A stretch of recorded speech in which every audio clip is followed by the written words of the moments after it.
یہ برائی ہے. اچھائی کو فالو کریں گے تو میرے دوست. اگر تم گناہ کی راہ میں جائیں گے تو تمہارے لیے دوزخ ہے. اس کے لیے قرآن کی ایک آیت ہے. کیا قرآن کی آیت ہے؟ فَأَلْهَمَهَا فُجُورَهَا وَتَقْوَاهَا. یہ سورہ شمس کی آیت ہے. فَأَلْهَمَهَا یعنی اللہ نے الہام ڈالا پیدا ہونے والے. الہام الہما اللہ نے اس کا الہام ڈالا. فجورها وتقواها یہ گناہ ہے اور یہ تقویٰ. اللہ تعالیٰ اپنی زندگی کو امتحان کے لیے تو ہمیں پیدا کیا ہے, صرف ایک امتحان. دیکھو ان کے بعد تم آزاد ہو, چاہے تو تم نیکی کرو چاہے تو تم گناہ کرو. اللہ آزاد پیدا کرا. کیوں پیدا کرا؟ ہماری زندگی کو امتحان کے لیے. هو الذی خلق الموت والحیاۃ لیبلوکم ایکم احسن عملا. یعنی وہ جس نے موت کو اور حیات کو خلق کیا. کیوں کیا؟ تاکہ تمہارا امتحان لیا جائے کہ تم میں احسن عمل کون ہے. اسی کی بنا پر تمہیں جنت اور دوزخ ملے گی. تو ہماری فطرت میں ہے, ہم جو بھی کرتے ہیں اپنی فطرت میں ہے. اور اس کے علاوہ اور اللہ کا ایک بہت بڑا احسان ہے, اس کے باوجود بھی اللہ اپنے آپ پر واجب کر دیا. اتنا نہیں, اختیار دیا, فریڈنس میں اپنی مرضی سے, بالکل مرضی. کوئی میرے کو فورس کر کے نہیں بھیجے اسٹیشن کو, آپ کو بھیجے بتا رہا ہوں, اپنی مرضی سے آئے نا. نیکی کا ہمارے میں جذبہ ہے, لیکن برائی کا بھی جذبہ ہے. اور اللہ تعالیٰ کسی کو زبردستی کر کے روکتا نہیں. خدا نہ خاصا کہ دوسری جگہ آگے بڑھ جاتے تو بھی اپنی مرضی سے چاہتے تھے. مگر اللہ تعالیٰ بولا انا علینا للہدی, یقیناً ہم نے ہم پر ہدایت واجب کر لی ہے. اللہ نے بولا کہ ہم پر ہدایت واجب کر لی ہے. اسی لیے رسول خدا نے انبیاء اور ائمہ علیہ السلام کو بھیجا کہ وہ لوگ جو ہندو گھرانے میں پیدا ہوتے یا جو ہے ان کے پیرنٹس یا ان کے فرینڈس وغیرہ جو ہے اگر غلط عقیدہ ہے تو ائمہ اور انبیاء انہیں اپنی طرف کیا کرتے ہیں, ہدایت کرتے ہیں. اب میری گفتگو کا یہ ہے ٹاپک کہ اللہ تعالیٰ نے جو فطرت میں رکھا ہے اسے آئین اسلام قرار دیا. جو فطرت میں رکھا, ہماری فطرت سے بات نہیں. قرآن اسی لیے بولتے ہیں کہ فطری مذہب ہے. ہماری فطرت میں جو رکھا اللہ تعالیٰ اسی کو آئین اسلام یعنی اسلام کے رولز اینڈ ریگولیشن قرار دیا. سب سے پہلے اللہ اس کی خود فطرت ہماری, اس کی خود معرفت ہماری فطرت میں رکھا. اللہ کی معرفت یعنی اگر آپ جنگل میں جا کے افریقہ کے جنگلوں میں سے بھی کسی بھی آدمی کو سوال کریں گے یہ دنیا کس نے خلق کیا, تو کبھی نہیں بولے گا میں خلق کیا. یہ بولے گا اللہ خلق کیا یا بھگوان خلق کیا یا ایشور خلق کیا یا گاڈ خلق کیا. وہ بولے گا. قرآن کی ایک آیت ہے. کون سی آیت ہے؟ قرآن کی سورہ زمر. سورہ زمر کی آیت میں کیا ہے کہ وَلَا إِن سَأَلْتَهُمْ, اگر وہ تم سے پوچھے, وَلَا إِن سَأَلْتَهُمْ, اگر تم ان لوگوں سے پوچھے, سألتا تم پوچھے ان لوگوں سے, مَنْ خَلَقَ السَّمَاوَاتِ وَالْأَرْضِ لَيَقُولُنَّ اللَّهُ. یہ قرآن کی آیت. تم ان سے پوچھو گے کہ زمین اور آسمان کو کس نے خیال کیا, کس نے خلق کیا, یقیناً لا یقیناً بولیں گے اللہ. علیہ السلام اسی لیے بتاتے ہیں اسی آیت کی کہ دیکھو یہ وہی آیت ہے جو اللہ کی معرفت ہماری فطرت میں ہے. اسی طریقے سے اللہ نے فطرت اپنی معرفت ہماری فطرت میں رکھا. اسی لیے اللہ بولا کہ مجھے مانو, قل واللہ احد, کہو کہ اللہ ایک ہے.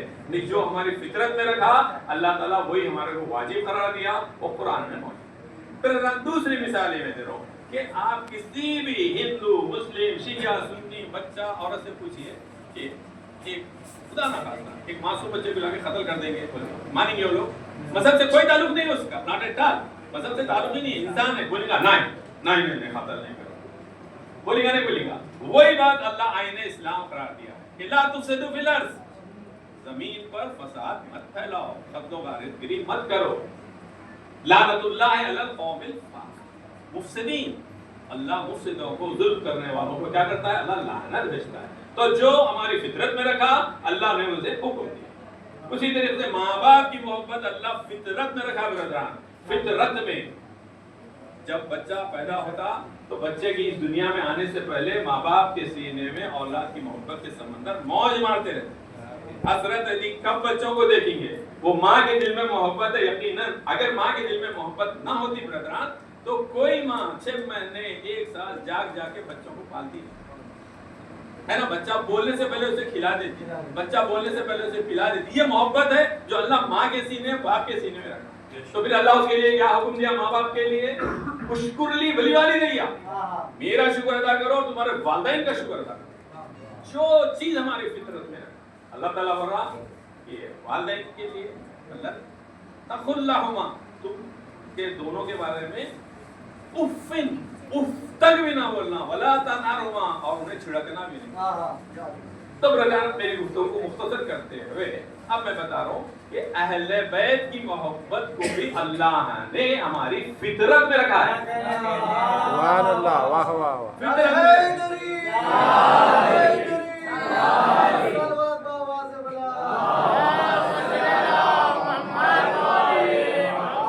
اور اس فطرت کا حکم قرآن میں کہا ہے. آپ لوگ کئی بار سنیں گے بچپن سے سنتے آ رہے ہیں.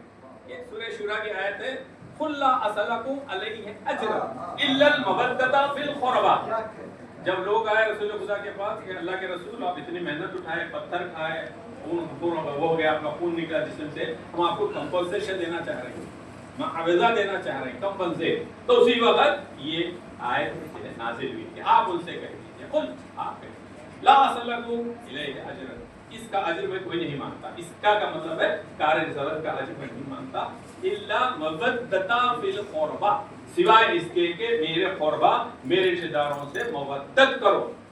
لوگ پوچھے آپ کے رشتہ دار کون ہیں؟ رسول اللہ صلی اللہ علیہ وسلم بولے علی فاطمہ حسن اور حسین اور باقی امام حسین کے 12 فرزند کے لیے بتا دیے.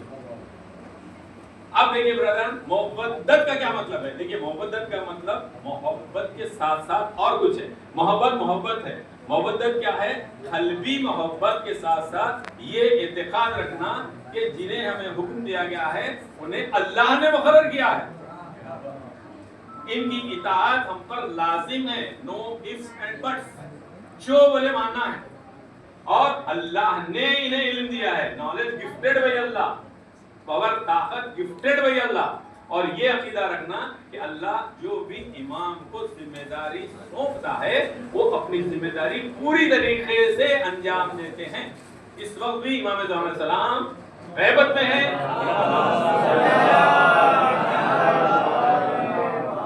لیکن اپنی ذمہ داری سے کبھی بھی امام کی رتی برابر بھی لاپرواہی نہیں ہوتی. آج ہم زندہ ہیں, آج ہم سانس لے رہے ہیں تو اپنے وقت کے امام کے وجود کی بنا پر.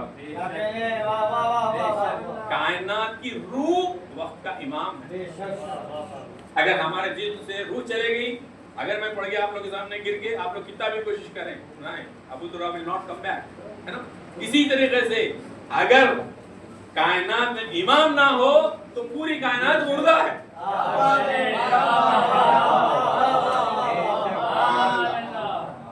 اسی لیے اتنی اہمیت ہے مومنین کی, اہل بیت کی.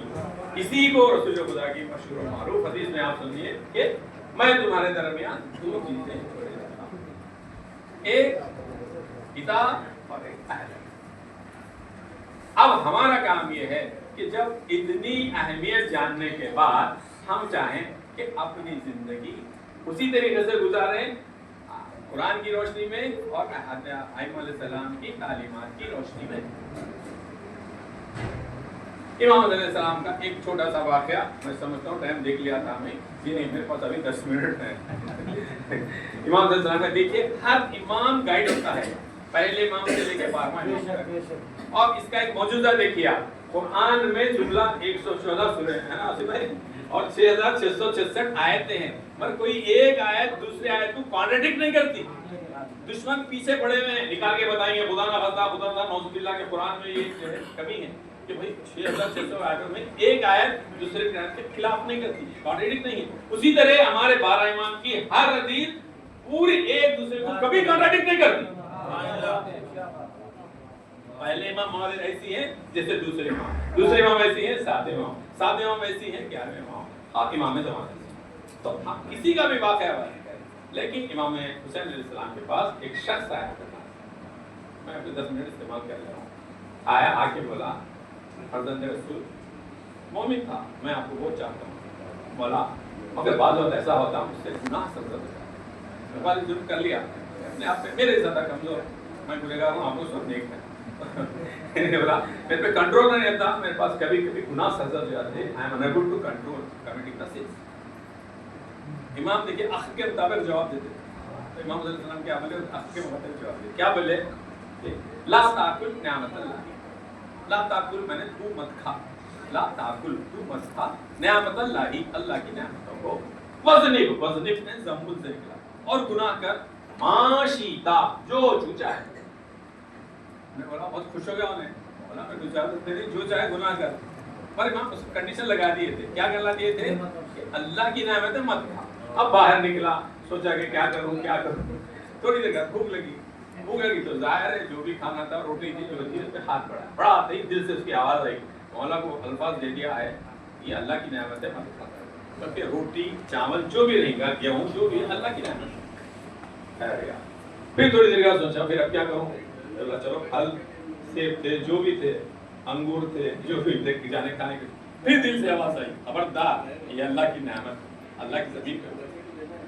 مجبور ہو گیا، بہت زیادہ بھوک لگی تو بولا پتے کھا لوں گا، پتوں کی تو کوئی ویلیو نہیں ہے نا. پھر دل سے آواز آئی دیکھ یہ پتے بھی اس جھاڑ پر لگے ہیں جو اللہ کی نعمت ہے. اب بولا کم از کم گھاس پھوس کھا لوں گا، بولا گھاس. تو بھی آواز آئی دیکھ یہ گھاس اللہ کی زمین پر اگی، گناہ کرنے کا سوال ہی پیدا نہیں. تو یہ ہے ایمان کی کہ میرے لیے پہلے خدا نہ خواستہ کبھی کسی گناہ کا دل میں بھی خیال آیا تو سب سے پہلے میں سوچوں کہ نہیں اللہ کی نعمت کھاؤں اور اللہ کے خلاف میں گناہ کروں، سرکشی کروں، امپاسبل ہے.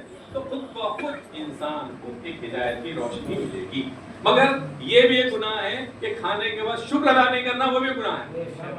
دیکھو میں گناہ تو نہیں کرا نا، مگر ایک ہو گیا کیا کہ کھانے کے بعد اللہ کا شکر ادا نہیں کرا، وہ بھی ایک گناہ ہے. اس کی مثال دیکھیے کیسا ہوئے ہیں. اس کی مثال چھٹے ہمارے سلام دیے ہیں، اس کی مثال چھٹے ہمارے سلام دیے ہیں. دیکھ ہمارے لیے پریکٹیکل مثال ہے کہ جب بھی اللہ کی نعمت کھائیں شکر کمپلسری ادا کریں. امام چھٹے ہمارے سلام کھانے کعبہ کے قریب بیٹھے ہوئے تھے اور انگور کھا رہے تھے. اللہ ہم سب کو انگور کھا رہے تھے. تو ایک فقیر آیا، فقیر آگے کیا کرا امام کے سامنے ہاتھ پھیلایا کچھ دیجیے.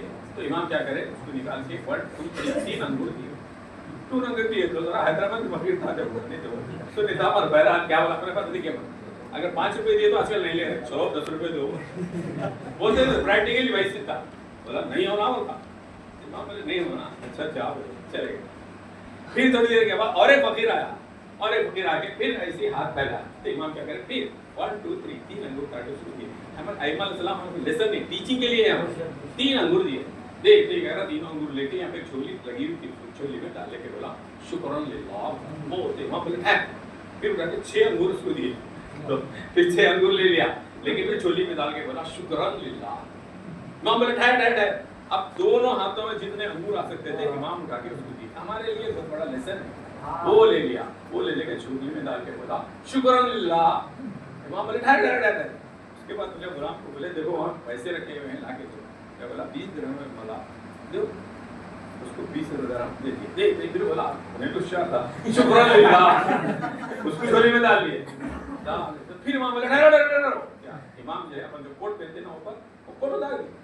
سخاوت کی حد دیکھیے، کوٹ اتار دیے. کوٹ اتار کے اس کو ہینڈ اوور کر. اب انہیں کوٹ لے کے پھر اس میں ڈال دیا. غلام ڈر رہا تھا آپ کے شکر للہ مطلب میرے کو دے دیتے. ہمارا بیچارہ شریف ہو یہ ذرا شریف تک ہو. اس ٹائم میں بولا جزاک اللہ اللہ شکر. یہ ہے کہ شکر ادا کرنے پہ اسی لیے اللہ تعالیٰ بولتا تم جتنا شکر ادا کرو گے میں نعمتوں میں اضافہ کروں گا. اس لیے امام علیہ السلام کی ایک حدیث کے ساتھ میں اپنی گفتگو ختم کروں. امام بتا رہے ہیں کہ اگر تم مجھ سے ملاقات کرنا چاہتے ہو تو اس کے لیے صرف عبادت ہی کافی نہیں. دیکھیں عبادت تو ہے. امام کے الفاظ میں غور کریے. اگر تم چاہتے ہو کہ مجھ سے ملاقات کرو تو صرف عبادت ہی کافی نہیں بلکہ اپنے برتاؤ کو اونچا کرو، اپنے کردار کو اونچا کرو تاکہ ہم خود تم سے ملاقات کریں.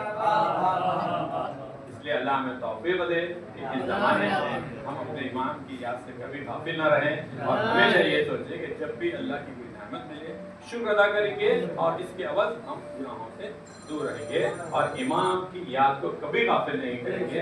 ایک شعر کے ذریعے میں آپ لوگوں سے اجازت چاہتا ہوں کہ نظروں سے دور رہنے کا کچھ بھی گلہ نہیں. ہم امام کے سامنے شعر پیش کر رہے ہیں. نظروں سے دور رہنے کا کچھ بھی ملا نہیں، دل سے بہت قریب ہو کچھ واسطہ۔ ربنا تقبل منا انک انت السمیع العلیم، اللہم صلی علی محمد و آل محمد و عجل پروردگارا۔ اس وقت حاضرین جشن کی دینی و دنیاوی جو بھی حاجتیں ہیں اسے برلا اس عاشق خانے میں جگہ پر تیری بہترین رحمتیں اور نعمتیں نازل فرما۔